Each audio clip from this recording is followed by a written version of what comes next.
डाहरुपड़ा सरकारी नोडाल उच्च प्राथमिक विद्यालय क्लस्टर स्तरीय श्रफी 2024 अनुष्ठित।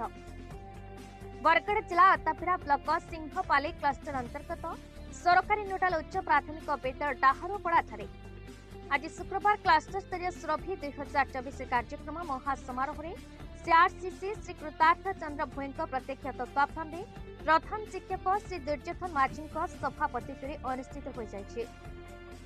एही क्लस्टर अंतर्गत परमाणपुर खलियापाली टोप सिंहपाली बनहर गुत्तीपाली कुकेतिरा डाहरुपड़ार छात्र छात्री मानक वरिष्ठ कनिष्ठ और सर्वकनिष्ठ विभाग वक्तृत्व क्विज चित्रांकन सृजनात्मक लेखन गीत सांस्कृतिक कार्यक्रम इत्यादि अनुष्ठित हुई कृति छात्र छात्री मानक पुरस्कृत करा। मंचासीन प्रधान शिक्षक श्री गोकुलानंद मल्लिक श्री देवराज बेहेरा श्री कौशिक साहू श्री मोतीलाल देवता श्री सुरेंद्र मल्लिक श्री सुनील साहू श्री लक्ष्मण साहू श्री रवि बंचोर श्री दुर्योधन माझी को परिचालना कमिटर सभापति तथा मुख्य अतिथि श्री धनीराम दास विद्यालय परिचालना कमिटी तरफ संबर्धित करते।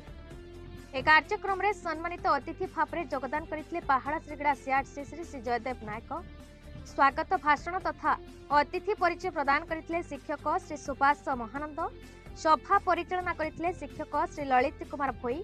कार्यक्रम में सहयोगिता करते पंकजनी टप्पू जशवंती बारिक सुख शांति भोई प्रियंका स्वाई प्रदीप गड़तिया दिलीप गड़तिया दुखीश्याम गड़तिया छबिल प्रधान सुधी रथ प्रभृति शिक्षक शिक्षयित्री छात्र छात्री मानक मध्य मनमुग्धकर सांस्कृतिक कार्यक्रम परिवेशित होता। परिशेष विद्यालय वरिष्ठ शिक्षयित्री श्रीमती ललिता प्रधान धन्यवाद अर्पण करते। बरगड़ जिलूर टिकलाल त्रिपाठी रिपोर्ट भारत न्यूज।